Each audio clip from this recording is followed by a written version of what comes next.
Queridos companheiros do ideal que nos acolhe, nos ilumina, nos orienta os passos da nossa vida terrena.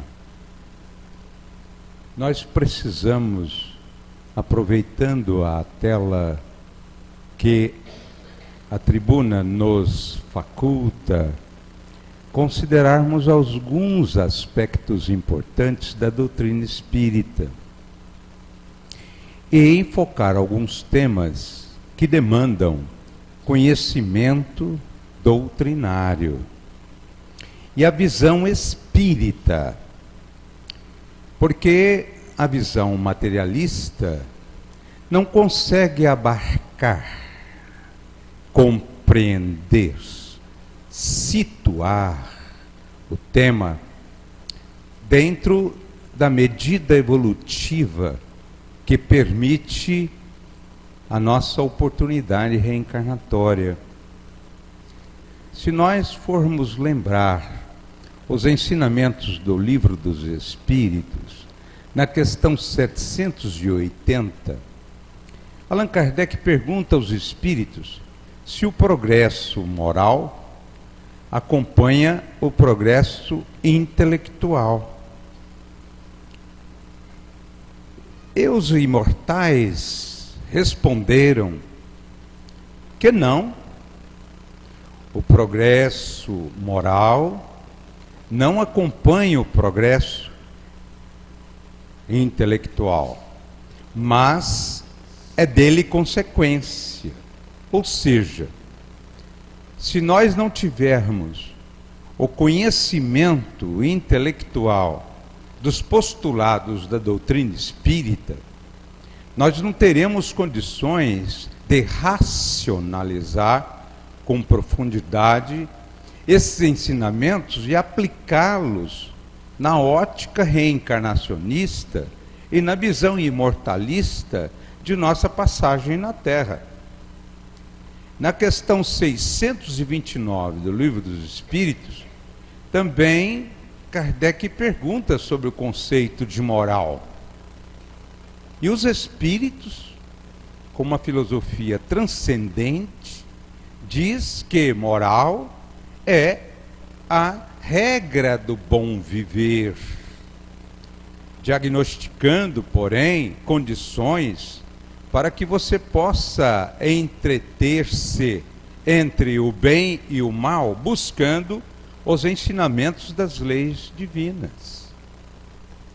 Então, em determinados momentos, para enfrentar alguns temas, é preciso que nossos filhos estejam vinculados a esta doutrina iluminativa, de preferência desde a sua concepção, fazendo às vezes até uma concorrência altamente benigna entre os oradores e os seus choros. Ou seja, estarem aqui na vivência contínua, para que nós possamos ter a oportunidade de, para e passo, passar para eles esses ensinamentos.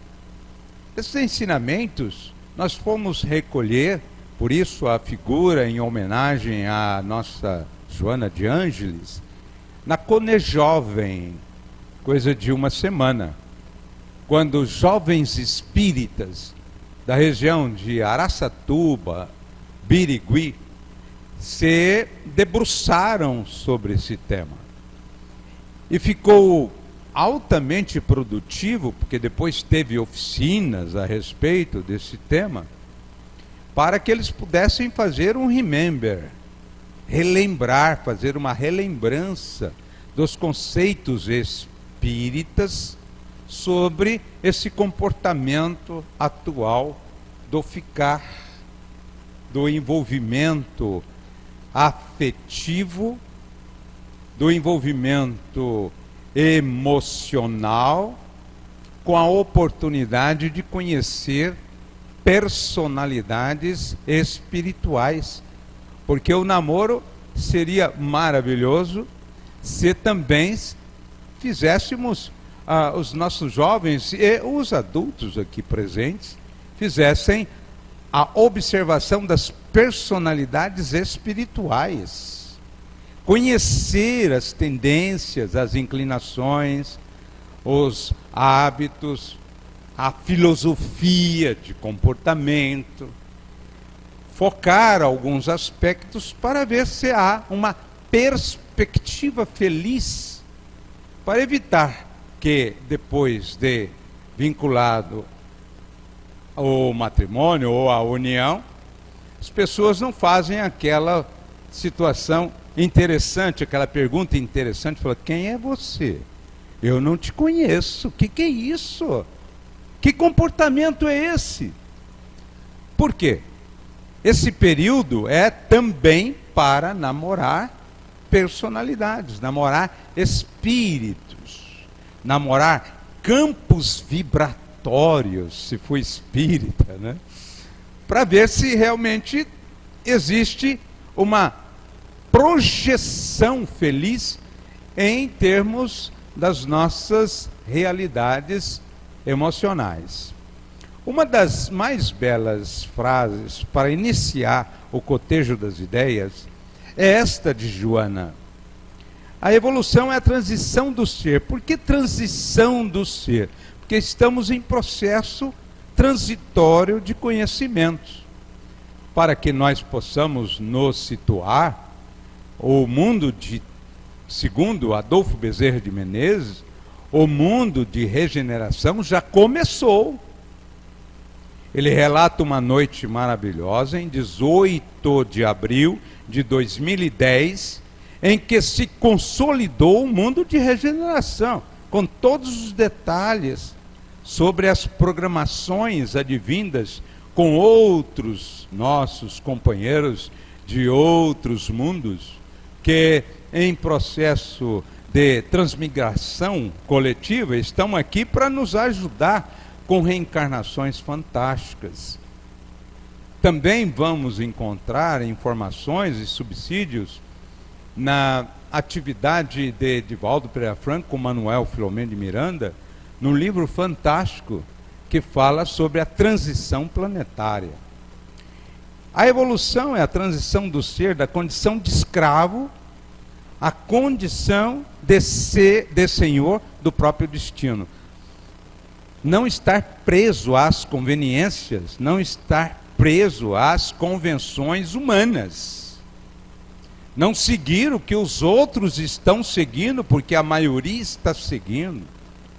Mas ditar normas dentro daquilo que você pretende realizar neste avanço evolutivo que você pode dar um salto de qualidade na presente encarnação. E é interessante esta colocação, porque a Organização Mundial de Saúde definiu em 22 de janeiro de 1998 a estrutura também espiritual, aquilo que seria a conceituação de saúde, no contexto físico, no contexto mental, no contexto social e no espiritual. Estudando a matéria, a legislação brasileira não acolheu esta orientação da ONU, da Organização Mundial de Saúde. Por quê? Porque existe uma lei brasileira que dá um elastério, dá um complemento muito maior de aplicabilidade dos conceitos espirituais, tanto que você vai encontrar vários campos da atividade humana nos quais você consegue detectar a presença do espírito. Até no CID nós vamos encontrar a presença da obsessão, com uma conceituação catalogada ali, que é a influência do espírito trazendo perturbações fisiológicas. É importante, portanto, que nós tenhamos uma visão, também nos nossos relacionamentos afetivos, de que somos uma posição trinitária, mas com repercussão quaternária. Nós temos um campo físico, um campo social de atuação, também mental e espiritual. Aliás, somos espíritos ocupando um corpo, e não somos um corpo com um espírito. A bem da verdade, o ditame maior é a espiritualidade que somos, embora num corpo físico. Diante destas conceituações, nós vamos encontrar por que na puberdade, a partir, portanto, deste período, nós vamos ter a produção de hormônios. E é interessante considerar que esses hormônios são masculinizantes, feminizantes, mas concomitante a eles temos as progestinas, como sendo a responsabilização de uma relação sexual com perspectiva a uma gestação.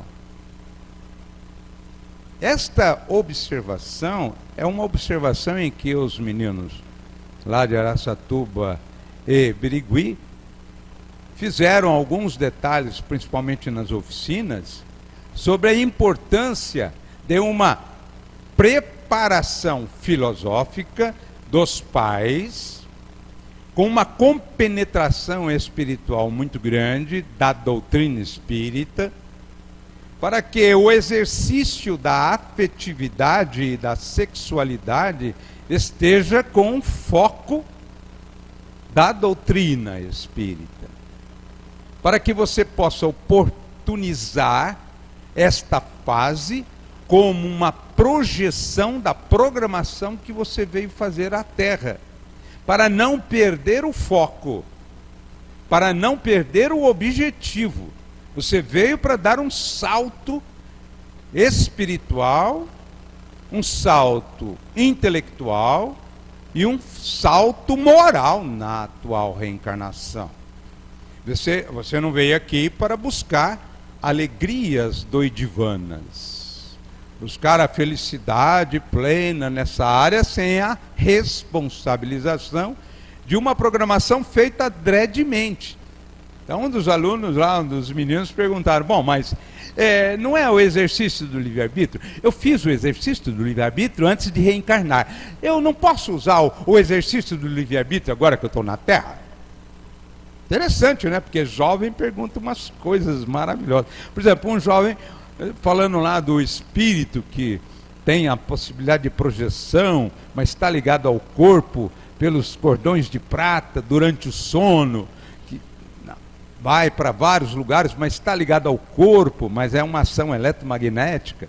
Ela falou cordão de prata e um menino perguntou, mas um indo para lá, outro para cá, não enrosca os cordões? Não é? É bom jovem, porque jovem não tem esse negócio de não perguntar. Adulto que fica assim, não vou perguntar porque talvez a minha pergunta possa ser mal entendida. O que o povo vai pensar? Jovem não tem esse negócio do povo pensar. E fica muito bom, porque o debate fica assim, uma coisa maravilhosa. Como diz o menino, fica maravilhoso, né? O debate. Portanto, nós estamos dentro desse alinhamento para dizer uma fala de Joana que realmente é preocupante. Quando você envolve o seu relacionamento afetivo com o sexo, é preciso lembrar que o sexo faz parte da vida física, porém tem implicações profundas nos refolhos da alma. Por que será? Por situações mal resolvidas, que nós trazemos as consequências com impressões altamente traumáticas no nosso corpo. Perispiritual, que retrata as estruturas traumáticas do espírito. E Joana de Ângeles diz que, ao reencarnar, o espírito imprime nos genes estas realidades. Tanto é verdade que um pedacinho do cordão umbilical levado ao DNA, ao estudo do DNA, vai apontar que há uma perspectiva que possa haver. Tudo tem um campo ou uma interferência do teu Dharma, do seu proceder, que você pode alterar essa programação. Mas é claro o DNA dizer, os estudos do DNA dizer, há uma projeção possível de um infarto aos 50 anos, de uma depressão aos 40 e assim por diante. Ora, quando você traz essas impressões traumáticas no seu ser, ao se defrontar com aquilo que foi a razão das suas desditas, isso pode fazer uma correspondência muito grande com aquilo que está arquivado no inconsciente. Então, dentro desse aspecto, Joana diz olha os semblantes. Envolveram-se com sexo, são jovens ou adultos, que esse tema serve para qualquer idade, até para quem estiver no campo aí dos 60 anos, também pode ficar. Portanto, é bom analisar em comparação esses ensinamentos. Quando o relacionamento com o sexo, como se, e um livrinho muito bom, livrinho entre aspas, são 2 que nós nos baseamos para essa pequenina palestra. Você vai encontrar Adolescência e Vida, de Joana de Ângeles, que é um livro fundamental para quem tem filhos, para que eles possam estudar junto com os pais, de preferência. É ideal, né? Ou que os filhos tenham conhecimento. E outro livrinho pequeno, eu digo livrinho porque ele não é grosso. Quando você dá um Paulo e Estevão, você fala, nossa, mas esse livro é muito grande, Luiz Carlos, que isso? Tal. Dá um livrinho mais fino, mas é um compêndio de Emmanuel, através de Francisco Cândido Xavier, que tem um livro fantástico, Vida e Sexo. Esse livro, Vida e Sexo, e Adolescência e Vida, que é mais atualizado para os conceitos da época, são fundamentais. Por quê? Olha o que diz Joana. Exatamente nesse livro, Adolescência e Vida. Do sexo mal exercido. Mal exercido porque não tem o soberano sentimento do amor, mas apenas e tão somente o interesse de eliminar as carências afetivas. E há também aquela situação mal resolvida de falar assim, ó, nós vamos ter um relacionamento sem compromisso, hein? Tá bom? Sem compromisso, hein? Aí os dois ficam sabendo que é sem compromisso. Mas um deles pode gostar, não pode? Pode amar, não pode? Pode ser a razão da vida, não pode? Então é mal exercido, porque é uma convenção estabelecida pelo casal, só que de natureza material. O objetivo é só o exercício. Então, quando há este malogro, surgem conflitos que estabelecem, tendo-se em vista a realidade espiritual de cada um, com anterioridade à forma atual, e complexas experiências vividas antes, que não foram felizes. Há determinadas pessoas que se traumatizam. Há alguns companheiros que, quando se casam, desatam esses nós do passado, e ele fica altamente inseguro, se torna ciumento, possessivo, em razão de situações do passado, e pensa em castigar até, se não seguir a cartilha. E a relação passa a ser altamente complexa, com endereçamentos até de ordem obsessiva, porque as pessoas trazem essas situações mal resolvidas do passado. Diz Joana, inseguranças e medos Uma pessoa é um universo dentro do universo. Por isso que quando você vai buscar um afeto, você precisa conhecer, dialogar, analisar, sondas profundas, recíprocas, para saber se não tem exatamente essas inseguranças e medos, que, principalmente na adolescência, vêm de situações do passado. E ela continua numa felicidade muito grande. Matrizes emocionais equilibradas ou limitações orgânicas, deficiências, exaltação da libido. O que é a exaltação da libido?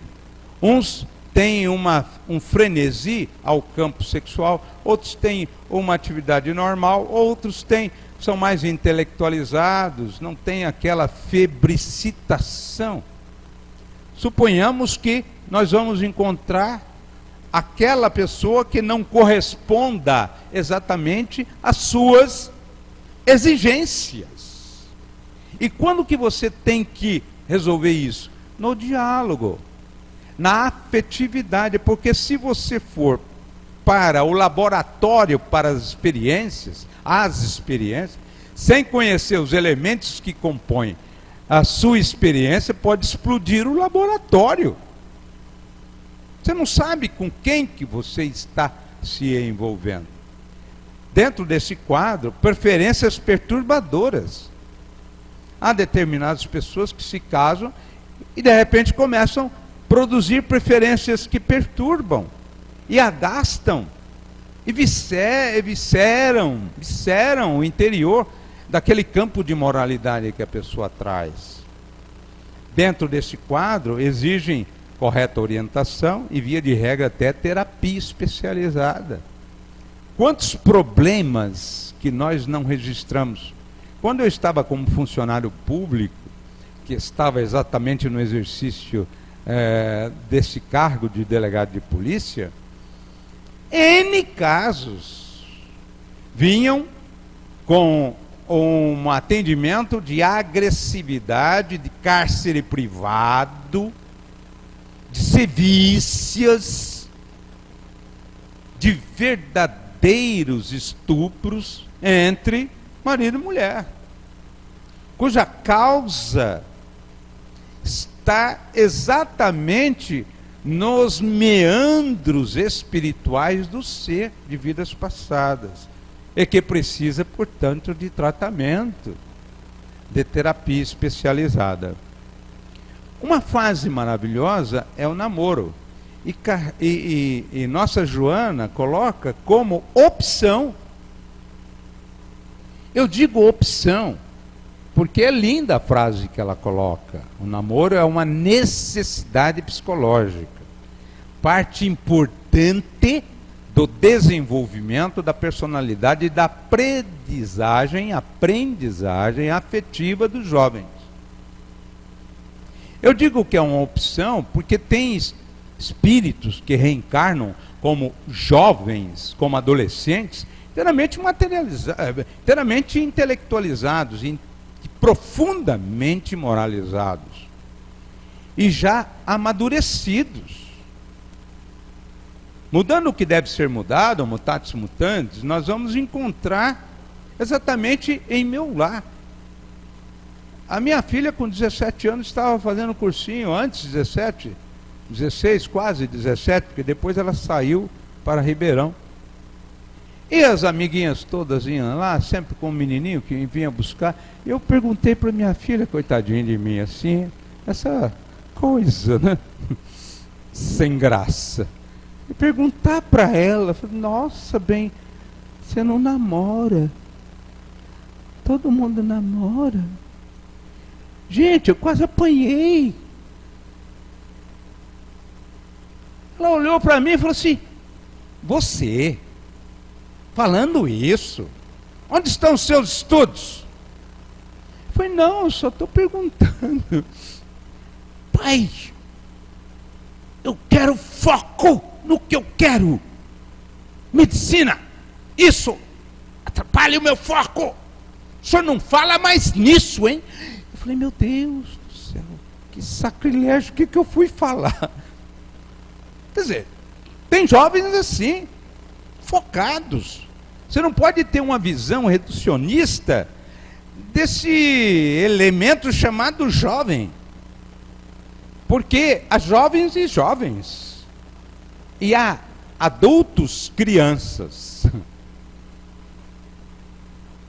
Eu conheço um que era do nosso elenco de atividades profissionais, pintava o cabelo, pintava a sobrancelha, pintava o bigode, tinha um carro conversível, tinha dinheiro e saía namorando as menininhas. E de vez em quando era preso em flagrante com menor de idade. Contumaz. Era um adolescente. Com o simples fato que ele tinha 60 e poucos anos só.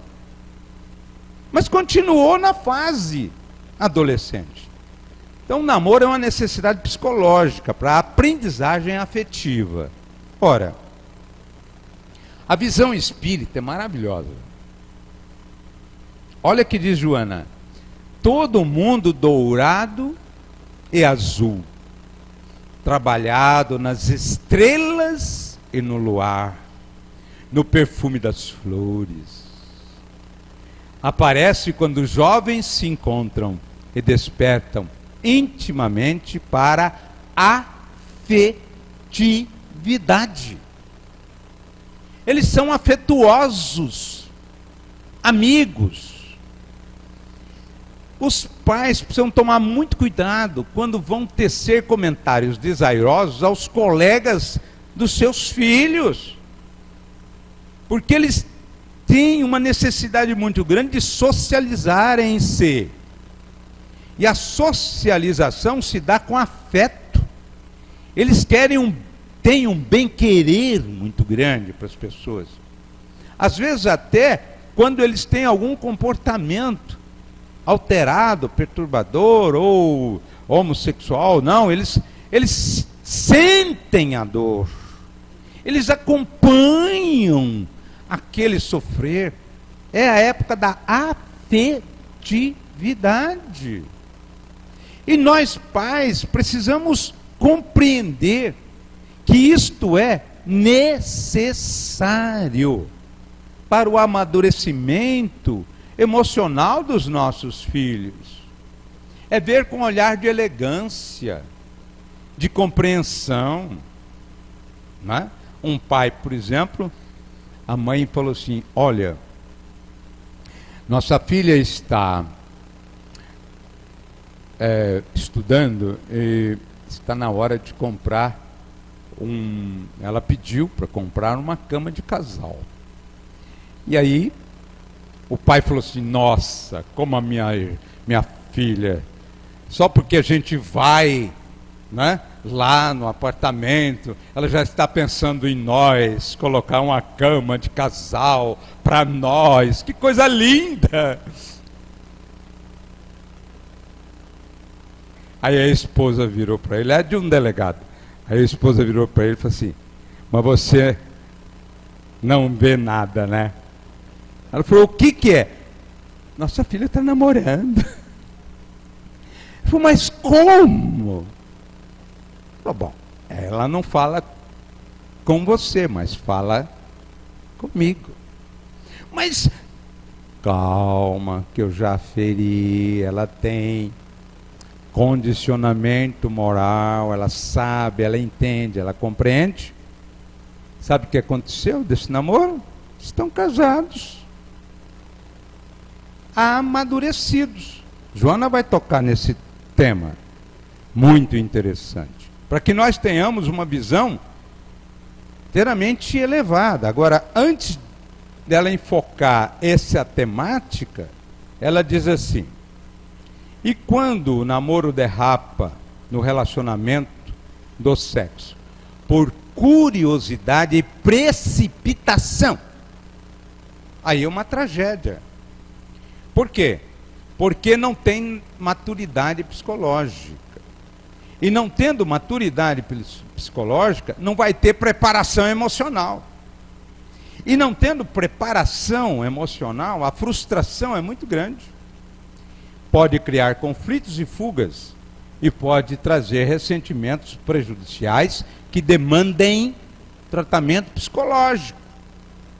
Em razão das fissuras emocionais de dor, é um langor imenso. Quem é pai que teve filhos ou que tem filhos, percebe quando a coisa não está boa, só de entrar, você fala, pronto. Se fosse no meu tempo, que é uma expressão que nunca deve se falar, e Samitiba diz que nós pais nunca devemos falar para os meus filhos, no meu tempo, porque eles vão olhar assim assustados. Eu falei, mãe, isso é parâmetro? No teu tempo? No teu tempo em que um mandava uma declaração de amor com prova de muito amor, ninguém sabe quem mandou? Que é isso, mãe? Ora, este aspecto de envolvimento por precipitação, por falta de preparação emocional, por falta de maturidade psicológica, causa problemas. Pela visão da foto do Google, dá para perceber que alguma coisa não deu certo. E os pais estão muito atônitos. Joana também diz assim, e a gravidez? Quantos têm orientação sexual? Há pais que falam assim, olha, vê esse negócio, hein, cuidado com esse negócio, hein. Ó, tá tendo muito gravidez aí, aborto. Mas e a orientação? Como eles não receberam, ninguém dá o que não tem. Fica aquele ambiente tabu. E é infeliz, porque os nossos filhos espíritas podem procurar amigos e colegas e aprender com eles. Mas entre eles, segundo Joana, pode ter alguns perturbados, viscerados em sexo e em perturbação. Portanto, nós temos que dar a exemplificação. O ideal é estudar adolescência e vida, os pais ficharem vida e sexo, tá? Quem tiver filho aí de 6 anos, 3 anos, é a época ideal. Que quer ser ainda pai e mãe, melhor ainda. Eu fiz um estudo em São Paulo sobre esse tema, que a gente sempre fez palestra nessa área e tal. E o psicólogo da USP falou, olha, quero saber se vocês estão conversando com seus filhos. Qual a idade do seu filho? Aí ele falou assim, ó, 3 anos um senhor, né, um companheiro nosso, 3 anos. Falei, então volte para casa porque você perdeu 3 anos de orientação em todos os níveis, inclusive sexual. Se fosse espírita, iria falar assim, volte para casa, porque você está atrasadinho. Desde quando você selou o compromisso, eles já estão próximos. Os espíritos estão próximos. Pai, que isso, pai? Mãe, que isso? Porque eles já estão naquilo que seria a programação espiritual. É muito comum você ver casal indo para o altar e 3 espíritos do lado. Aí, graças a Deus, né? Deu certo, né? Mas foi um sufoco, hein? Nossa, eles comentando, né? na fila, né? Para receber lá o... Né? Aí, ó, você vai primeiro, ó, vê lá, hein? Prepara o caminho para mim, hein? Tal, não sei o quê. Eles conversam assim, porque está programado. Por isso que quando alguém foge da programação, poderia ser 3, e no segundo corta, depois fica assim, parece que eu deixei alguém em algum lugar, meu Deus. Ai, que vazio interior. Parece que eu deixei alguém em algum lugar. É o espírito que estava programado. Coitado. Né? Esqueceram de mim 4. Né? Então, dentro desse quadro, nós vamos encontrar, e Joana fala isso, em Adolescência e Vida, no capítulo 21. Sexo sem amor que planifica pode gerar depressão. Temos vários assim. Por quê? Perturba emocionalmente, cultiva pessimismo, angústia, porque a projeção era o amor e ela sabe que era aquele, mas aquele está perturbado agora. E ela sente que está saindo das mãos a oportunidade da programação. É uma dor profunda, um langor da alma, quando isso ocorre. E se tiver filosofia espírita, até que dá para levar, mas se não tiver, entra realmente em paroxismo de dor e de sofrimento, derrapando para desajuste psicológico de curso demorado. Portanto, voltando agora quase no fechamento das ideias, dentro deste caleidoscópio de informações doutrinárias de Joana de Ângeles, é necessário tomar muito cuidado com o sexo irresponsável. O que aconteceu com André Luiz? André Luiz era jovem, família abastada, tinha uma empregada doméstica e ele, na adolescência, manteve relação com a empregada doméstica. A mãe descobriu, mandou embora a menina. O tempo passou, ele se transformou em médico, trabalhou, desencarnou, passou momentos difíceis no mundo espiritual, e quando já estava como repórter do nosso mundo espiritual, ele queria conhecer uma instituição de apoio às mulheres caídas pelo sexo. E ele pediu para Narcisa que fosse envolver ali no trabalho. E ela sempre adiando. E um dia ele resolveu, e realmente era para fazer o início da abordagem. Ele chegou perto de um leito em que uma moça tinha buscado todos os relacionamentos humanos pelo sexo. Estava com sífilis, tinha desencarnado com sífilis, num estado pavoroso, não enxergava. E ele começou a conversar e ela disse assim: ah, esta voz lembra um grande amor. Ai, como lembro um grande amor. E contou a história dele e dela. Só que ela não o reconheceu. E ele sofrendo aquela dor moral imensa. E quando saiu, ele estava petrificado na culpa, precisando, portanto, de orientações dos mentores espirituais que destinaram a ele esse caso para que ele pudesse dar todo o carinho, toda a dedicação. Por quê? Porque ela procurou o mesmo código de amor e de carinho em várias pessoas do sexo masculino. Ele nunca encontrou um igual. Porque o tônus vibracional, fluídico, emocional é como impressão digital.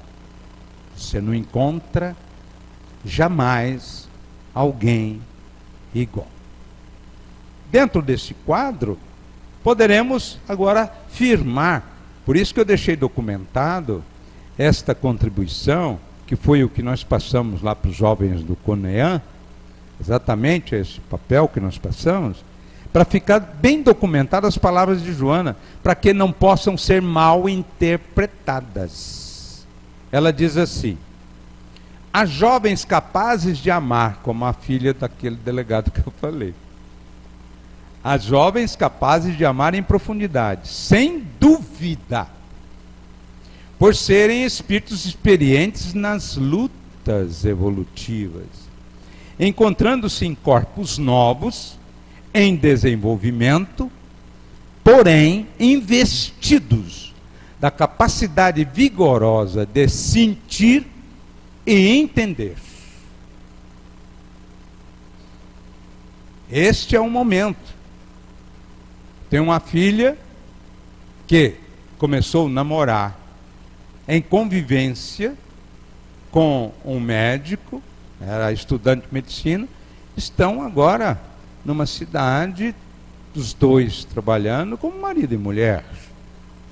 Há espíritos experientes. E ela faz esse foco.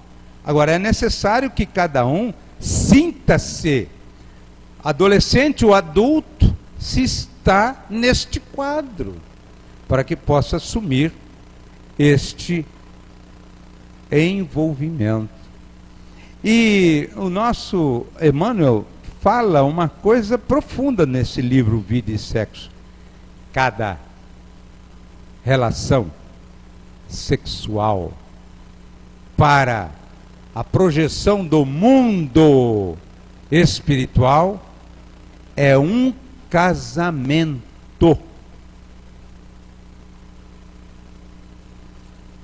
Uma relação sexual no mundo espiritual, nos cartórios divinos, estão lá como um casamento de almas. Certa feita eu estava profissionalmente em Araçatuba e tinha um menino lá meio avançado, a breca, e os amigos preocupados com ele, porque ele é casado, 2 filhas, mas lindo como uma manhã de primavera, aquela coisa. Ele estava assim, completamente perturbado. E os amigos querendo ajudar. Ô chefia, ajudar. Eu falei, olha, põe na próxima viagem para São Paulo. E você que estudava conosco lá no Sanatório Benedita Fernandes, você toca no assunto e eu desenvolvo. Então tá bom. E o rapaz dirigindo.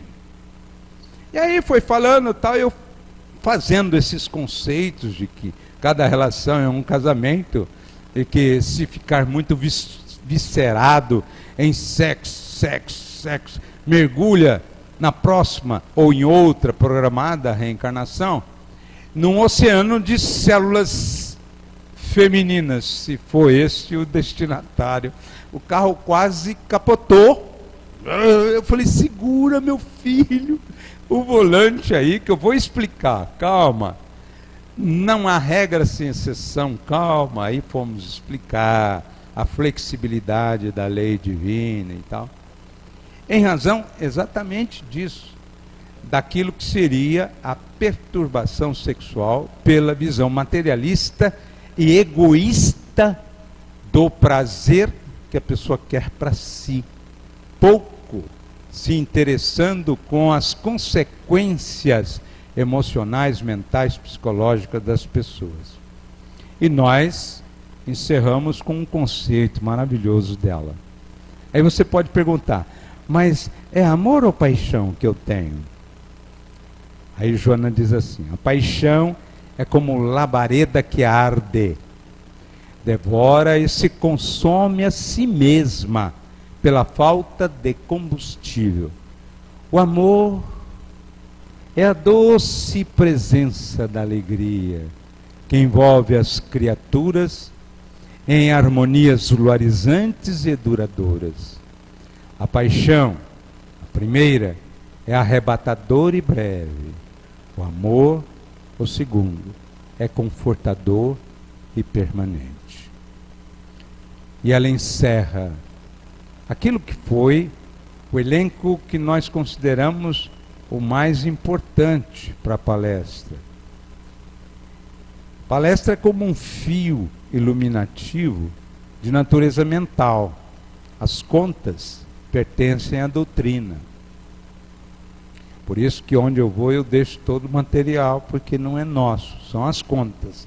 A gente só coloca o fio para um belo colar, contando nas contas maravilhosas da doutrina. E ela diz, despertar para a realidade nova da vida é como experimentar um parto interior, profundo, libertador, dorido e feliz. Eu desejo aos companheiros aqui presentes uma felicidade profunda no relacionamento afetivo. Se já existe, compreendê-lo como importantíssimo, para que você possa, em muitos relacionamentos, reconquistar almas, o que é muito difícil. Conquista é fácil até, mas a reconquista é abrasiva. Há determinados casamentos que são reconquistas, para amanhã fazer uma projeção em um ambiente mais calmo, mais elevado, e, portanto, espiritualmente mais calmo, mais tranquilo. Noites calmas, dias mais tranquilos. Este momento em que nós vivemos depende muito das nossas orientações. Como eu fiz aquela colocação da questão 780, que a reflexão agora volta para fechar. O progresso moral acompanha o progresso intelectual? Não. Porém, dele é imprescindível para que nós possamos aprender, estudar, logicar, debater, colocar no livre-arbítrio noções clarificantes, para que nós possamos, no exercício contínuo, sabendo seus efeitos de cor, aplicar à nossa vida a busca da paz, da alegria em viver, para que possamos ouvir a suave cantilena da esperança. Que assim seja.